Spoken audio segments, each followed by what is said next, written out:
Waking up on the farm always brought the same sound, the chirping of birds mixed with the creaking of the old wooden bed. Sarah opened her eyes slowly, feeling the weight of Frank's body on the other side of the mattress. He was still sleeping. Deeply, his face turned to the wall. She took advantage of this moment of peace to get up without making a noise. The small wooden house, with its blue windows faded by time, held stories she preferred to forget. Through the kitchen window, Sarah observed the green immensity that surrounded the property. Montana had always seemed a place of contrasts to her. The beauty of the wilderness coexisted with the isolation that now suffocated her. Buddy, her faithful caramel-colored mutt, came to meet her, wagging his tail. He was the only one who truly understood her in that place. Sarah stroked his ears while preparing breakfast. "Good morning, Buddy," she whispered with a sad smile on her lips. "Only you understand me around here, don't you?" The dog tilted his head, as if comprehending every word. Sarah had rescued Buddy when he was still a puppy, abandoned on the roadside. Frank had been against it, but for the first time she didn't yield. That small rebellion now seemed a presage of what was to come. Sarah prepared coffee and separated the eggs from the chickens she raised in the yard. Her hands worked automatically, while her mind wandered to memories of a happier time, when she still lived with her father and dreamed of a different future. The heavy sound of Frank's footsteps on the floorboards brought her back to reality. Buddy immediately became alert, the fur on his neck rising slightly. "Coffee ready?" Frank's deep voice echoed through the kitchen. "Yes, just finished brewing," Sarah replied, serving a cup and avoiding looking directly at him. Frank sat at the table, observing her with critical eyes. He was a man of medium height, but his broad shoulders from rural work and his calloused hands betrayed the strength he possessed. At the beginning of their marriage, Sarah admired this strength, thinking it would be her protection. With time, she discovered it would be her prison. "I'm going to town today. Need to sort out some business with Mr. Anthony," said Frank, drinking his coffee. "Any problem with the farm?" Sarah ventured, trying to maintain a normal conversation. "Nothing you need to worry about," he cut her off dryly. "Just take care of your obligations here." Sarah nodded silently. She had learned that questioning too much could awaken Frank's anger. The purple marks she had carried on her arms were a constant reminder of this. After Frank finished his coffee and left for work in the fields, Sarah felt the momentary relief that always came with his absence. She went to the small room they used as a pantry and took a worn notebook hidden between bags of flour. In it she wrote her most intimate thoughts, her fears, and, lately, her plans. Sitting on the back porch with Buddy lying at her feet, Sarah wrote about the dream she'd had the night before. She was in an unfamiliar place but welcoming, where she could finally breathe without fear. What intrigued her most was the figure of a woman who appeared in this dream, someone she had never seen, but who extended her hand with a welcoming smile. "Do you think such a place really exists, Buddy? Or is it just another illusion?" She asked the dog, who raised his ears attentively. While caressing Buddy, Sarah remembered the stories her grandmother used to tell about a woman named Claire who had escaped from a similar situation. At the time, Sarah thought it was just a story to inspire courage, but now those words gained new meaning. A noise from the road interrupted her thoughts. Quickly, Sarah put away the notebook and went back inside the house. Buddy followed her, more alert than normal. Through the window, she saw it was just the mailman who rarely passed by there. He left correspondence in the improvised mailbox at the entrance of the property and continued on his way. Sarah waited for him to move away before going to retrieve whatever it was. It was a flyer about an agricultural fair that would happen in town next week. Nothing important, but suddenly an idea began to form in her mind. The fair could be an opportunity. An opportunity for what? She didn't know for sure yet, but felt an unusual agitation, as if finally a door was beginning to open. If this story interested you, don't forget to subscribe to our channel and like. Tell us what city you're watching from. We'll continue. The agricultural fair would be in 3 days. Sarah kept the flyer under the mattress, along with her notebook. During dinner, she observed Frank out of the corner of her eye, seeking courage to mention the event. "They're organizing a fair in town," she finally commented, serving more beans on his plate. "I thought about going to sell some of the blackberry jam I made." Frank raised his eyes from his food, examining her for a few seconds that seemed eternal. "Fair? You've never been interested in those things?" His tone was suspicious. "It's an opportunity to earn some extra money," Sarah explained, keeping her voice steady.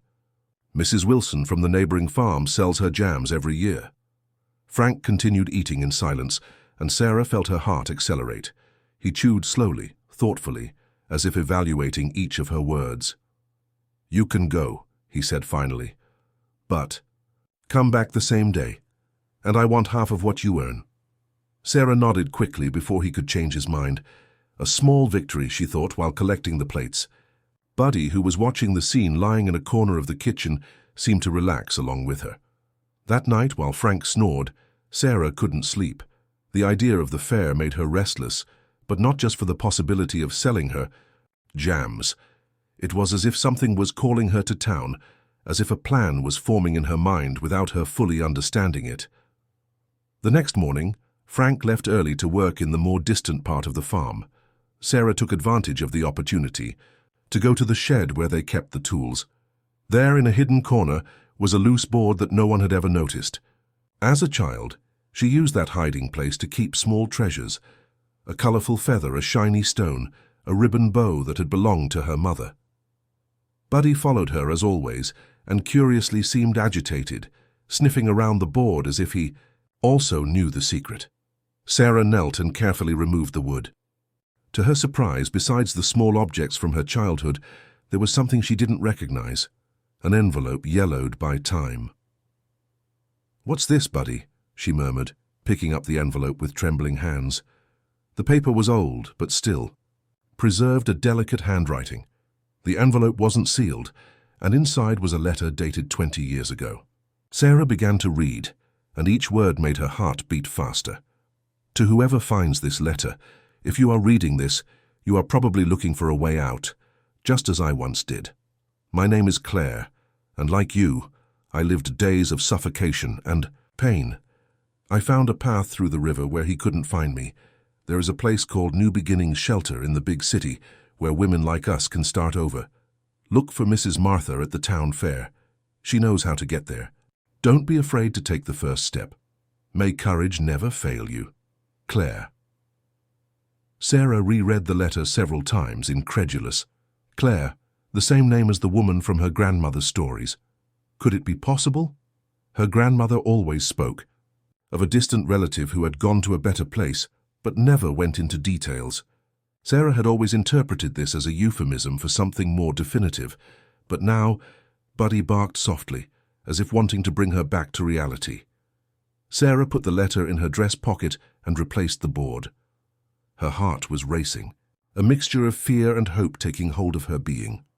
Back at the house, Sarah began to prepare the jams for the fair, but her mind was far away, processing this new information. Claire had escaped. She had found a path through the river, and apparently she had left a map for other women to follow in her footsteps. "Mrs. Martha," she murmured to herself while stirring the jam pot. Who could Mrs. Martha be? Sarah had never heard of anyone with that name in the region, but the fair gathered people from various communities. Perhaps it would be possible to find her, to discover more about this New Beginning Shelter. For the first time in years, Sarah felt a spark of hope ignite within her.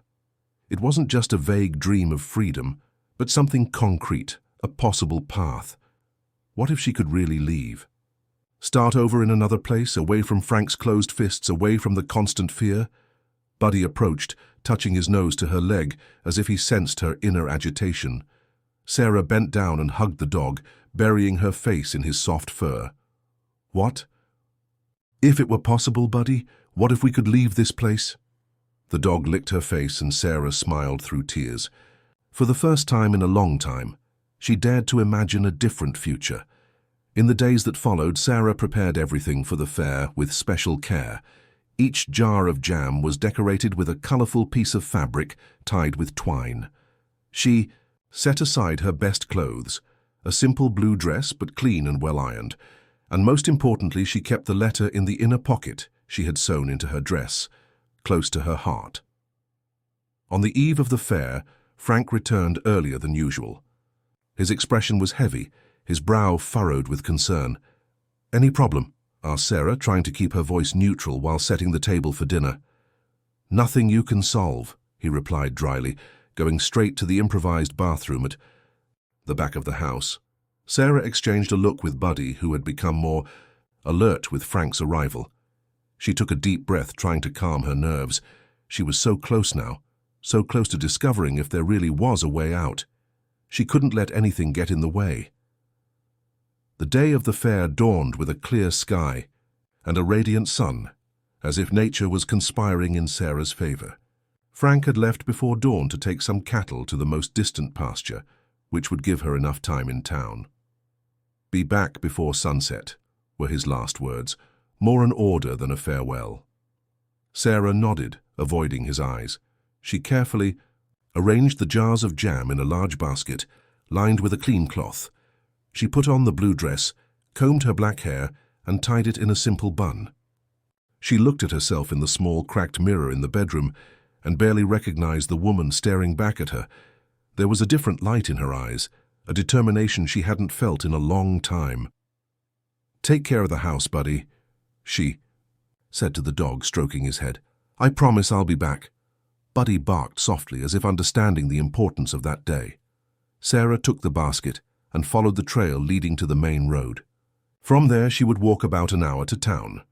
The journey was solitary, but Sarah appreciated every moment.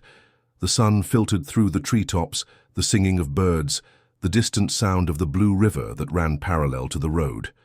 Each step temporarily took her away from her prison and brought her closer to a possible freedom. Arriving in town, Sarah was surprised by the movement.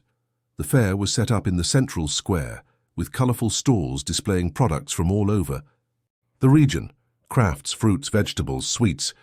The smell of food mingled with animated conversations and music coming from a small improvised stage.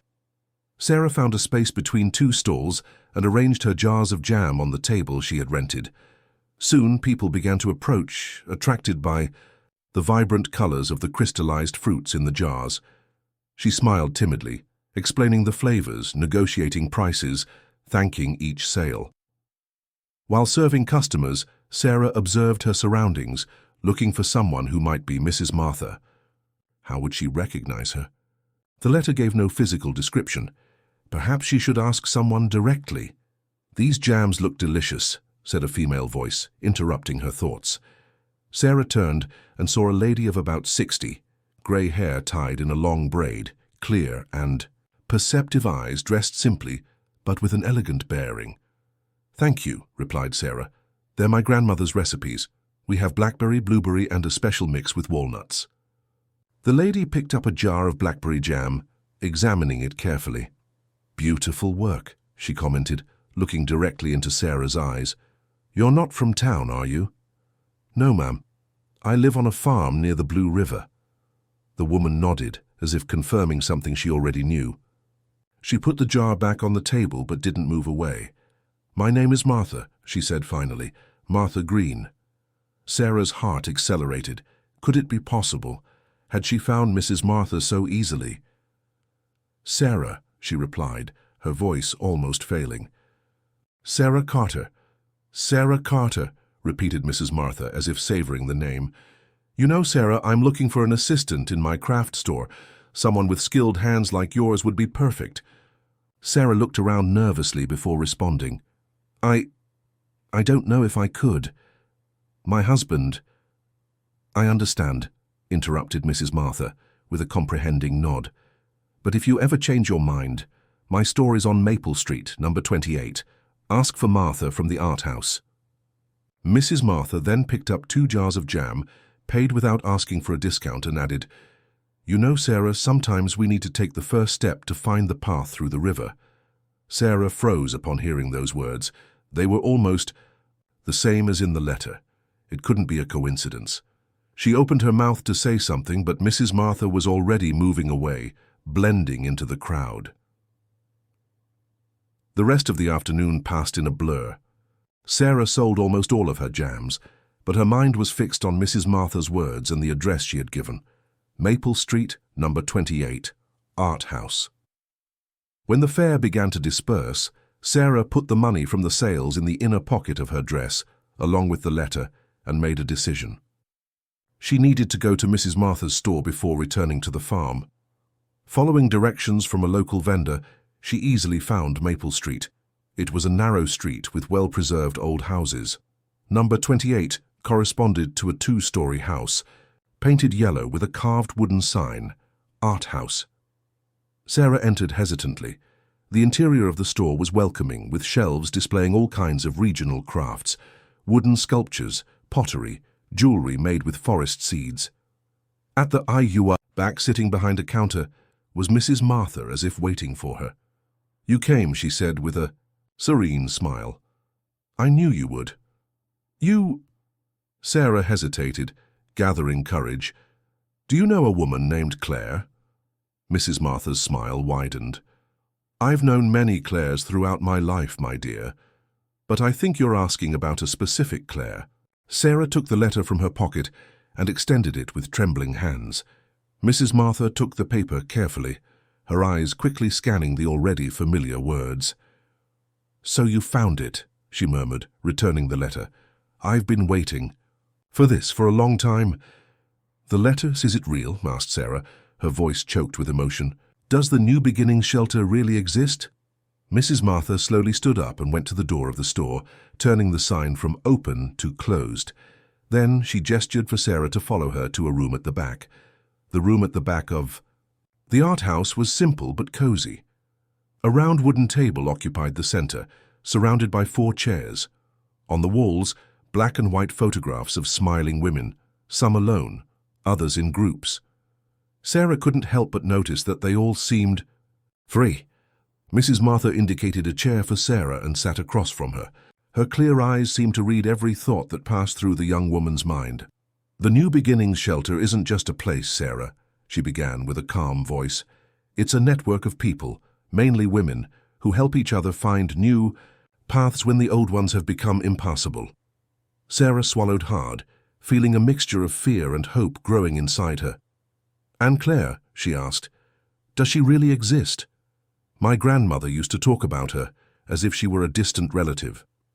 Mrs. Martha smiled, getting up to take one of the photographs on the wall. She handed it to Sarah, who observed the image with curiosity. In the photo, a woman of about 40, dark hair and determined eyes, smiled beside a group of children, in front of a simple building. "This is Claire," explained Mrs. Martha, "and yes, she exists. In fact, she is the founder of the New Beginnings shelter, and if your grandmother talked about her, it's probably because she knew her. Many women from this region know Claire, even if only through stories." Sarah felt tears forming in her eyes. So many times she had thought her grandmother's stories were just that, stories, tales to inspire courage in a girl who was growing up in a hostile environment. But now she had concrete proof that Claire was real. Where is she now?" she asked, her voice trembling slightly. "Claire runs the main shelter in Riverdale, but there are support points in various cities and communities. I am one of those points here." Sarah looked at the clock on the wall and felt a tightness in her chest. The sun would begin to set in a few hours, and Frank expected her to be back before nightfall. "I need to go," she said, getting up abruptly. "My husband, he'll be furious if I don't return soon." Mrs. Martha nodded, understanding. "I understand, dear, but before you go, I want you to know, when you're ready, there's a path for you. You don't need to decide now." She took a small piece of paper and a pen, writing quickly. "This is the address of the shelter in Riverdale, and this is my phone number. The next time you come to town, you can call me from the telephone booth if you need to talk." Sarah took the paper, folding it carefully and keeping it with Claire's letter. "Thank you," she murmured, the words seeming insufficient to express her gratitude. "Don't thank me yet," replied Mrs. Martha with a serious look. "Taking the first step is always the most difficult, Sarah. But remember, you are not alone." Sarah left the store with a racing heart and a mind in turmoil. The possibility of a different life, which before seemed only a distant dream, was now within her reach. But how to take that step? How to leave behind the only life she knew, even if it was a life of fear and pain. The way back to the farm never seemed so short. Sarah observed the landscape changing gradually, the houses in town giving way to the dense vegetation of the Montana forest, the noise of cars being replaced by the singing of birds and the distant murmur of the Blue River. The river. There, here's a path through the river, the letter said. What exactly did that mean? The Blue River was wide and with a strong current at that time of year. Was it a metaphor or a literal path? When Sarah finally caught sight of the entrance to the farm, the sun was already beginning to set, tinting the sky with orange tones. Buddy came running to meet her, frantically wagging his tail as if he had missed her every minute she was. "Fway, hi, Buddy," she smiled, bending down to hug the dog. "I missed you too." Sarah looked at the house. Frank's old pickup wasn't parked in front, which meant he hadn't returned yet. She sighed with relief and entered, with Buddy at her heels. Quickly, she put the money from the sales in a cookie tin where Frank never looked, keeping only the half she had promised to give him. Claire's letter and the paper with Mrs. Martha's address and phone number were hidden in the same secret place under the loose board in the shed. Sarah prepared dinner mechanically, her mind still processing everything she had discovered that day.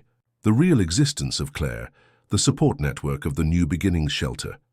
Mrs. Martha and her gentle eyes that seemed to understand exactly what Sarah was going through. The noise of the pickup arriving made her stomach knot. Buddy immediately became alert, ears up, body tense. Sarah took a deep breath, trying to calm herself. She couldn't let Frank notice anything different about her. The door opened forcefully and he entered, his face closed as always. Buddy positioned himself discreetly between them, as he did every night. "How was the fair?"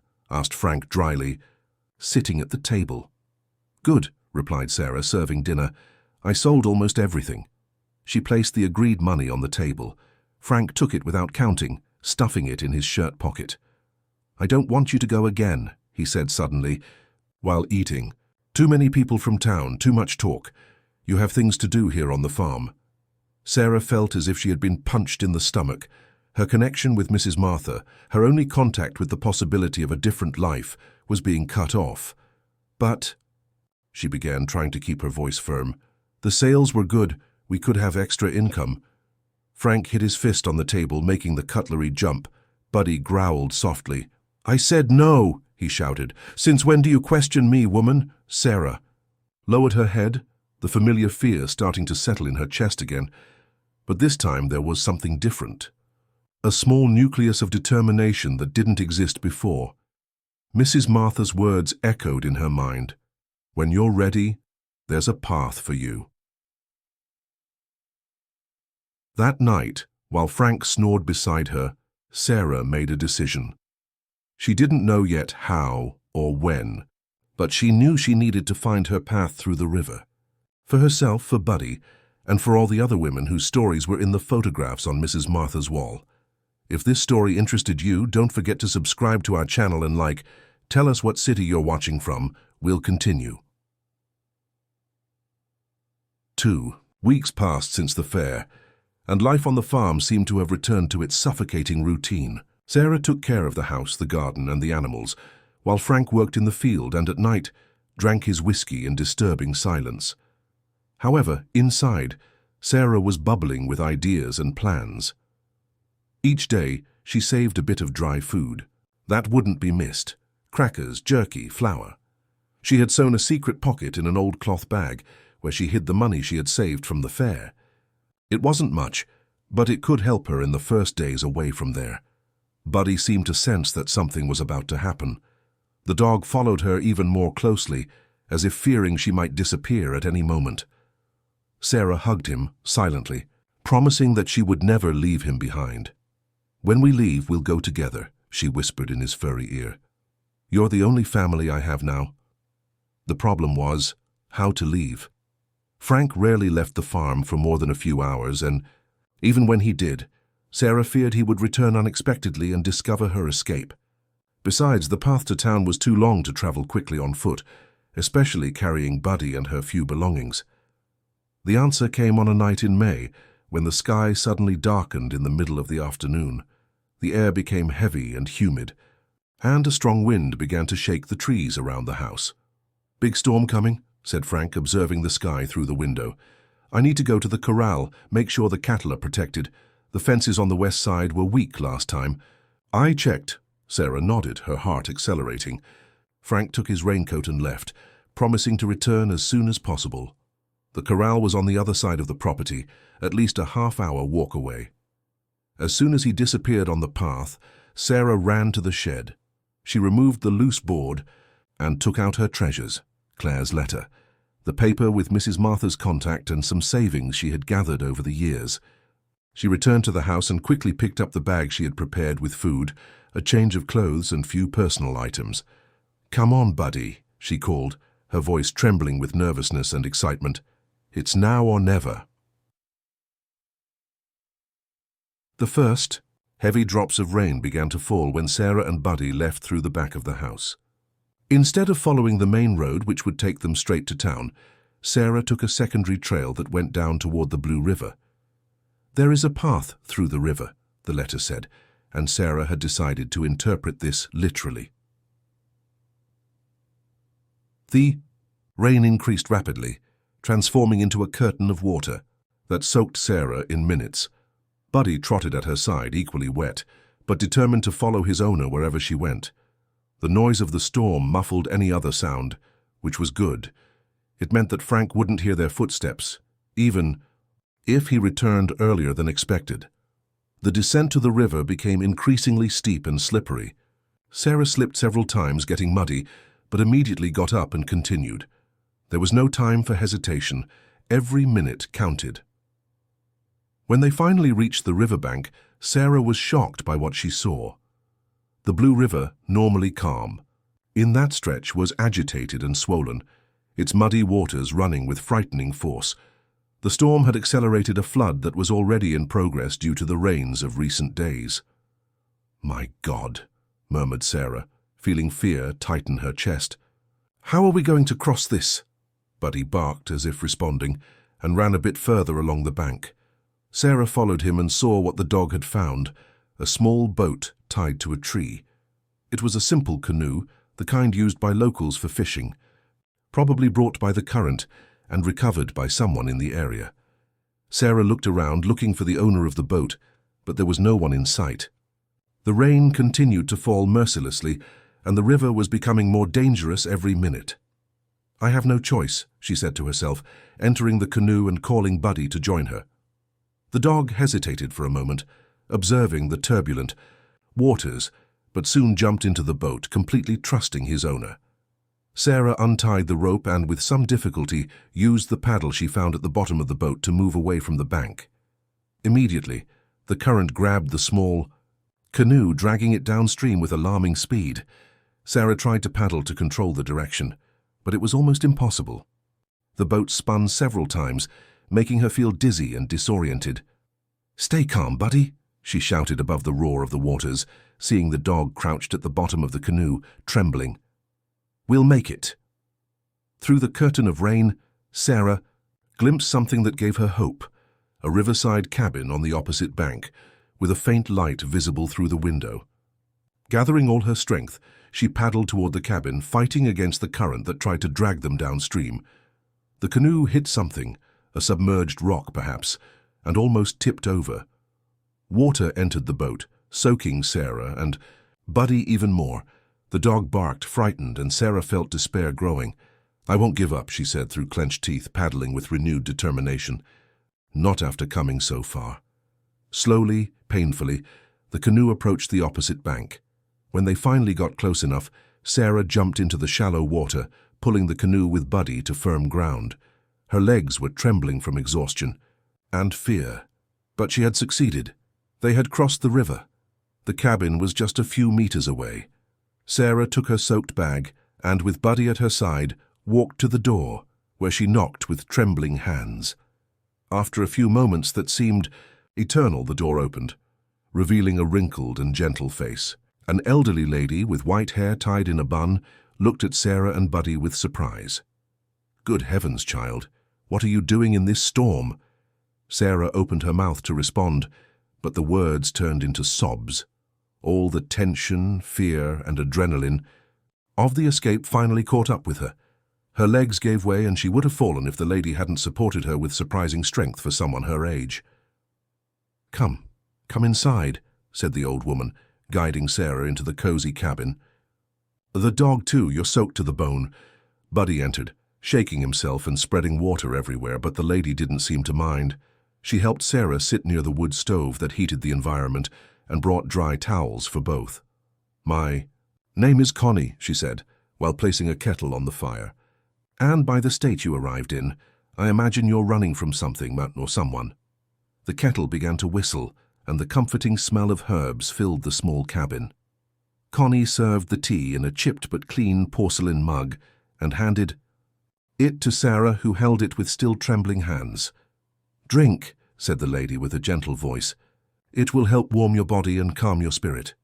Sarah sipped the tea, feeling the warmth spread through her soaked body.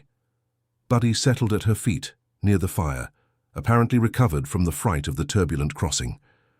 "Thank you," Sarah finally murmured, finding her voice. "I'm so sorry for appearing like this without warning." "You don't need to explain anything now, child," Connie interrupted, sitting in a rocking chair facing Sarah. "Rest first. The river is furious tonight, and you were lucky to make it. Here." Sarah observed the cabin around her. It was a simple place, but welcoming. The wooden walls were decorated with small paintings of the river and forest landscapes. Colorful rugs covered parts of the packed earth floor, and rustic shelves displayed jars of dried plants and herbs. A curtain separated what appeared to be the bedroom from the main room, where they were. "Do you live here alone?" asked Sarah, after a few minutes of comfortable silence. "For almost 10 years, replied Connie, rocking gently in the chair. "Since my husband passed, he was a fisherman. The river gave, the river took." Sarah lowered her eyes, uncomfortable, with the veiled mention of a death. "I'm sorry." "Don't be. I had a good life with him, and now I have a peaceful life here. People from the region seek me out when they need natural remedies or someone to care for their children when they get sick. I'm a kind of healer, you could say." Connie studied Sarah for a moment, her dark eyes seeming to read every line of worry on her young face. "But you didn't come here to listen to an old woman's stories. You crossed the river on a stormy night with your faithful dog. That tells me you were desperate to leave where you were." Sarah felt the tears return to her eyes. There was something in Connie's calm presence that made her feel safe enough to lower her defenses. "My husband," she began, her voice choked. "He's not a good man. I couldn't stay there any longer." Connie nodded without showing surprise. "I know that story. I know it too well." She pointed to an almost invisible scar above her eyebrow. "My first husband gave me this. He wasn't my last, thanks to the courage I found one day." Sarah looked at the lady with renewed respect and a strange sense of connection. How did you get out?" "The same way you did, dear. I made a decision and moved forward." Connie smiled softly. "And I had help. No one makes it alone." Sarah remembered Claire's letter, still kept in her bag. Hesitantly, she took it out and showed it to Connie. "I found this hidden in the farm's shed. It talks about a place called New Beginnings Shelter. Do you know about it?" Connie's eyes lit up in recognition. "Claire," she murmured, caressing the paper with reverence. "So it was her letter that brought you here." "You know her?" asked Sarah, leaning forward, eager. "All paths that cross the river in one way or another lead to Claire," replied Connie enigmatically. "Yes, I know the New Beginnings Shelter. In fact, you could say I'm part of it in my own way." Sarah looked at the elderly woman with new understanding. "You're one of the support points that Mrs. Martha mentioned." "Martha," Connie smiled, affectionately. "How is that stubborn woman, still selling her crafts in town?" "Yes," confirmed Sarah, now marveling at the connections being revealed. "She told me about the network of women, about the shelter. And you decided to follow that path," completed Connie. "Brave of you, facing the Blue River in this state." The storm continued outside, the wind howling around the cabin and the rain beating on the thatched roof. Sarah felt a pang of worry. Frank will realize I've run away. He'll look for me. Connie made a dismissive gesture with her hand. In this storm, nobody crosses the river today, not even a man driven by anger. And tomorrow, well, tomorrow you'll be far from here. Where will I go? Asked Sarah, feeling simultaneously relieved and apprehensive. To Riverdale, of course, replied Connie, as if it were obvious. To the main shelter. Claire will receive you there. But how? It's so far, and I don't have much money. Oh, don't worry about that now. Connie stood up, going to a small dresser. Tomorrow morning, when the storm passes, Jed will come to visit me. He takes forest products to sell in Riverdale every week. He's a good man, the son of a friend. He can take you and Buddy in his truck. Connie returned with a small, carved, wooden box which she placed in Sarah's hands. Meanwhile, keep this. Inside is an amulet that belonged to my mother, and to her mother before. Legend says it was made by a warrior woman who fled her tribe to live according to her heart. It protects women on journeys of transformation. Sarah opened the box carefully. Inside was a small pendant of dark wood, carved in the shape of a bird with open wings. It was simple but somehow powerful. I can't accept something so valuable. Of course you can, insisted Connie. It belongs to whoever needs it. Say when you find another woman looking for her path, you'll pass it on. Sarah felt touched by the gesture. She put the cord around her neck, feeling the small bird rest against her heart. Now rest, said Connie, standing up again. I'll prepare a bed for you behind the curtain. It's been a long day, and tomorrow will be even longer. While the old woman prepared a place for her to sleep, Sarah looked at Buddy, who had peacefully fallen asleep near the fire. We made it, Buddy, she whispered, caressing the dog's head. We crossed the river. That night, despite the noise of the storm and the uncertainty of the future, Sarah slept better than she had in years. The fear was still there, like a shadow in the corners of her mind, but now there was also something new, hope.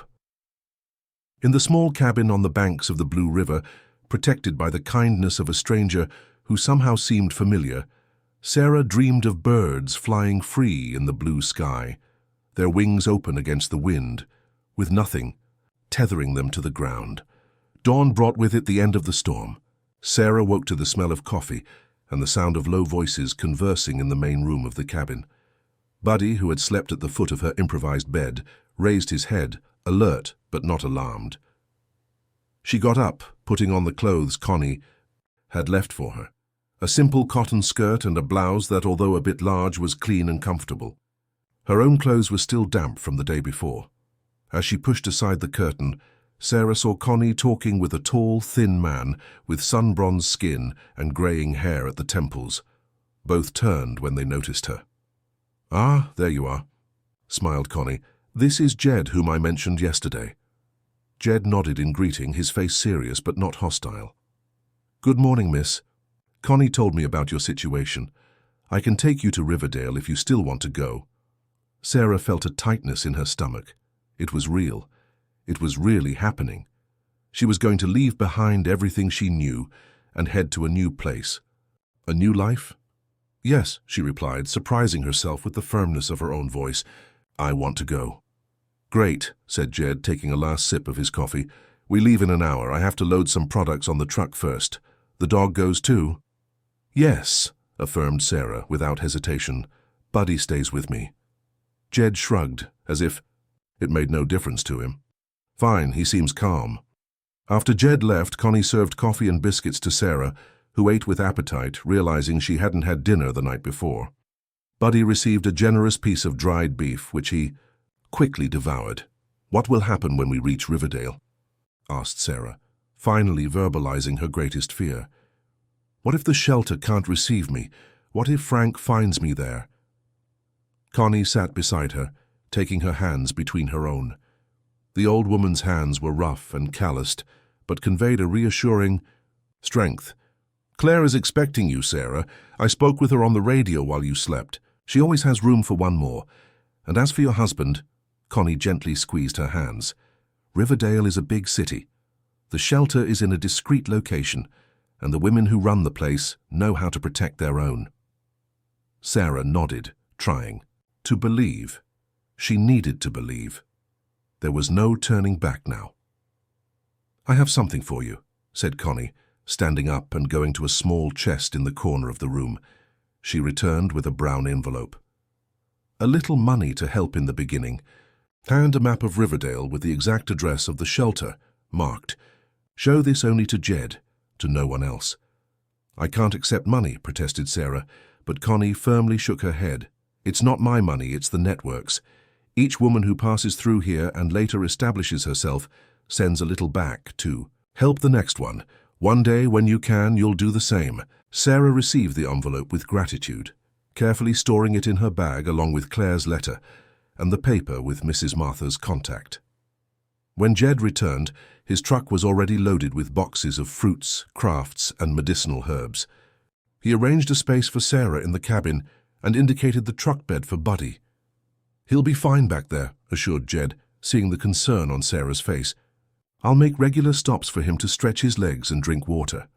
Sarah hugged Connie for a long time, trying to convey in a gesture all the gratitude she felt. "I'll never forget what you did for me," she said, her voice choked with emotion. "Go. With courage, child," replied the old woman, touching the bird amulet on Sarah's neck. "And remember, you're not alone anymore." The journey to Riverdale would take almost a full day. Jed's truck advanced slowly on the dirt road, which the previous night's storm had transformed into a muddy mess in several stretches. Sarah observed the landscape changing through the window, the dense forest gradually giving way to more inhabited areas, small villages, then larger towns. Jed wasn't very talkative, which Sarah appreciated. He turned on the radio, which played regional music, and sometimes whistled along with the melodies. Occasionally he asked simple questions: if she was comfortable, if she wanted to stop to eat something, if she needed a break. He didn't ask anything about her past or about the reasons for her escape. Sarah suspected that Connie had already told him enough, or perhaps he simply respected her privacy. During one of the stops, while Buddy drank water from a bowl Jed had provided, Sarah noticed a local newspaper on the truck's seat. The front page showed a photo of the Blue River overflowing with the headline, "Storm Causes Worst Flood." In 10 years, communication with riverside communities interrupted. A shiver ran down her spine. The flood was a blessing in disguise. Frank probably wouldn't be able to cross the river for days, perhaps weeks. By the time communication was re-established and he could effectively search for her, she would already be established in her new refuge. As they approached Riverdale, Sarah's nerves returned with full force. The capital of the state was much larger than she had imagined. Buildings, traffic lights, cars in all directions, people hurrying on sidewalks. Everything seemed overwhelming after years living in the Mai. "Isolation of the farm. It's very different, isn't it?" commented Jed, noticing her expression of amazement. "But you get used to it. The city has its own rhythm." When they finally arrived at the address indicated on Connie's map, it was already getting dark. Sarah was surprised to see that the new Beginnings shelter didn't have a sign identifying it as such. It was a large 2-story house, painted light green, surrounded by a high wall. It looked like a common residence in a quiet, tree-lined neighborhood. Jed parked the truck at a respectful distance and pointed. "It's there. Are you sure you want me to leave you here? I can wait until I'm sure you've been received." "It's all right," assured Sarah, although her heart was beating hard. "They're expecting me." She got out of the truck and helped Buddy jump from the truck bed. The dog seemed tired from the journey, but wagged his tail, apparently sensing Sarah's relief at finally having arrived. "Thank you for everything," she said to Jed, extending a few dollars for the transportation, but he refused the money with a wave. "Save it to start your new life," he replied simply, "and good luck, Sarah." It was the first time he had said her name, and somehow it moved. Her. Sarah nodded, grateful, and watched the truck move away before turning to the greenhouse. With Buddy at her side, she walked to the gate and rang the discreet doorbell beside it. Her heart was beating so hard it felt like it might leap from her throat. After what seemed like an eternity, she heard footsteps approaching and the sound of a lock being opened. The gate opened just enough to reveal a middle-aged woman, dark, hair tied in a bun, perceptive and gentle brown eyes. "Can I help you?" she asked, looking with curiosity at Sarah and Buddy. "My name is Sarah Carter," she replied, her voice only slightly trembling. "Connie sent me. I'm looking for Claire." If this story interested you, don't forget to subscribe to our channel. And tell us what city you're watching from. We'll continue. The woman's eyes lit up with recognition at hearing Connie's name. She opened the gate wider, inviting Sarah and Buddy to enter. "We've been expecting you," she said, locking the gate again as soon as they passed through. "I'm Lucy, one of the coordinators of the shelter. Connie warned us by radio last night." Sarah entered a well-tended garden with beds of aromatic herbs and colorful flowers. There was a small wooden bench under a leafy maple tree, and soft lights illuminated a stone path to the main door of the house. "It's beautiful here," commented Sarah, surprised by the welcoming atmosphere of the place. "We try to make the shelter her home, not just a refuge," replied Lucy, guiding her to the entrance. "Come, Claire is waiting for you." The main door gave access to a spacious and airy room. There were comfortable sofas, bookshelves, and on the walls, colorful paintings that Sarah would later discover had been made by residents of the shelter. In a corner, two women were talking in low voices, while a third played with a small child on the rug. They all looked curiously when Sarah entered, but soon returned to their activities, respecting her privacy. Buddy stayed glued to Sarah's legs, observing the new environment with caution. A girl of about 7 approached timidly. "Can I pet your dog?" she asked, looking at Buddy with admiration. "Of course," replied Sarah, feeling a wave of tenderness. "His name is Buddy. He's very gentle." The girl squatted and extended her hand to Buddy, who sniffed it cautiously before allowing her to pet his head. The simple interaction made Sarah smile, perhaps her first genuine smile in days. Lucy led her down a hallway to a small room at the back of the house, which seemed to be an office. Behind a simple desk, organizing some papers, was a woman whom Sarah immediately recognized from the photograph Mrs. Martha had shown her, Claire. In real life, Claire was even more impressive. She must have been about 50, black hair with some grey strands, a face marked by lines of expression that spoke of an intense life, but her eyes were alive and intelligent, conveying a serene strength. She looked up when they heard a knock on the door and smiled upon seeing Sarah. "You must be Sarah," she said, standing up and extending her hands. "Welcome to New Beginnings Shelter." Claire's voice had a velvety and firm tone that immediately made Sarah feel at ease. She accepted the extended hands, feeling an instant connection with this woman who, until a few days ago, was just a character in her grandmother's stories. "Thank you for receiving me," said Sarah, emotion almost choking her voice. I didn't know where to go."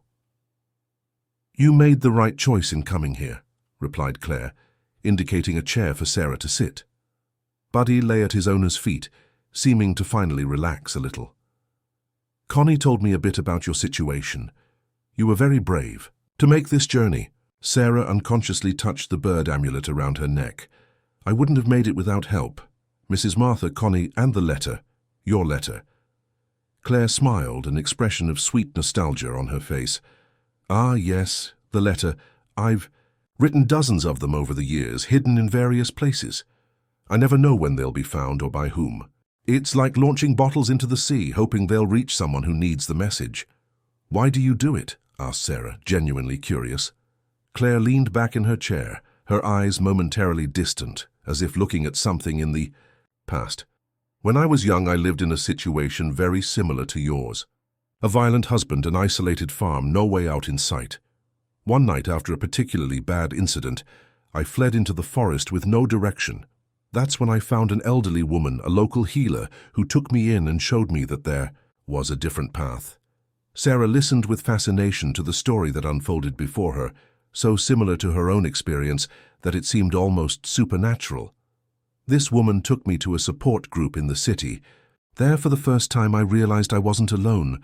There were others like me fighting for the same things, seeking dignity and safety." Claire paused, her eyes now bright with emotion. I promised myself that if I managed to rebuild my life, I would help other women do the same. That's how New Beginnings Shelter emerged. And the letters? Asked Sarah. I started writing them 20 years ago, leaving them in strategic locations throughout the region, places where isolated women might find them. It was my way of extending a hand to those who couldn't yet see a way out. Sarah felt tears forming in her eyes. I never imagined that these stories my grandmother told us were real. Your grandmother? Claire frowned, suddenly interested. She always talked about a woman named Claire who had found freedom. I thought they were just stories to give me hope. Claire stood up and went to a shelf, from which she took an old photo album. She flipped through it until she found what she was looking for. What was your grandmother's name? Teresa. Teresa. Carter. Claire's face lit up with a radiant smile. Teresa. She turned the album to show a photo yellowed by time. 2 young women, embracing, smiling at the camera. One of them was undoubtedly a young version of Claire. The other. This is my grandmother, exclaimed Sarah, incredulous. Teresa was one of the first women I helped. She also escaped from an abusive relationship, bringing with her a small daughter. Would that be my mother? Completed Sarah, the pieces of the puzzle finally fitting together. My mother was very young when she passed away. I was raised by my grandmother until I was 12, when she also left us. After that, I stayed with my father until I married Frank. And now the circle is complete, said Claire softly. Teresa must have hidden one of my letters on the farm, knowing that one day you might need it. Sarah covered her face with her hands, letting the tears flow freely now. They weren't tears of sadness, but of relief, of wonder at the invisible connections that had guided her path to this place. Buddy rose and rested his head on her knee, as he always did when he sensed she was troubled. Sarah stroked his head, finding comfort in the constant presence of her faithful friend. What happens now? She finally asked, wiping away the tears. Now you rest, replied Claire with gentle firmness. Tomorrow we'll show you how the shelter works, and we'll begin to plan your next steps. You can stay here as long as you need, but the shelter isn't an end in itself, it's a bridge to a new life. Sarah nodded, feeling a mixture of exhaustion and hope. I'm afraid, she admitted softly, of Frank finding me, of not being able to support myself alone, of fear is natural, interrupted Claire, squeezing her hand. But you're not alone anymore, Sarah. Here you'll have legal, psychological, professional support. We have partnerships with companies that offer jobs, training courses, and above all you'll have a community. Lucy, who had remained discreetly at the door during the entire conversation, approached. Shall we show you to your room now? You and Buddy must be exhausted from the journey. The room was simple but clean and welcoming, a twin bed with fresh sheets, a small table with a lamp, a closet for her few belongings, and most surprisingly, a large basket lined with a soft blanket, clearly prepared for Buddy. We thought of everything, smiled Lucy, noticing Sarah's emotional look at the dog's bed. We knew you would come together. Thank you, murmured Sarah, unable to adequately express the gratitude she felt. After Lucy left, Sarah sat on the bed, watching Buddy cautiously investigate the new environment before contentedly settling into the basket. She took the bird amulet from around her neck and held it against the light coming through the window. The open wings of the small sculpture seemed almost alive, ready to take flight. A bird that flew to live according to its heart, Connie had said. Sarah smiled, finally understanding the deeper meaning of the amulet, of the journey she had made, of the new life that was just beginning. Outside the window, the sky of Riverdale shone with the colors of the sunset. The city was large, noisy, unknown, frightening in many ways, but it was also a place of possibilities, of new beginnings, of rebirth. Sarah lay on the bed, feeling the fatigue of days of tension and fear finally dissipating. Tomorrow would be a new day, the first of many. In her new life, she closed her eyes, allowing herself to relax completely for the first time in years. Before falling asleep, her last thought was of Claire's letter, of the river she had crossed, of the women who had extended their hands to help her along the way, the support network that her grandmother had tried to show through stories and that she finally understood. "There is a way out," the letter said, and Sarah had found not just a way out, but an entrance to a world where she could finally be free to live according to her own heart. With Buddy vigilant at her side, Sarah slept deeply, dreaming not of the past she had left behind, but of the future that now opened before her, a future that for the first time in a long time seemed full of hope. If this story interested you, don't forget to subscribe to our channel and tell us what city you're watching from.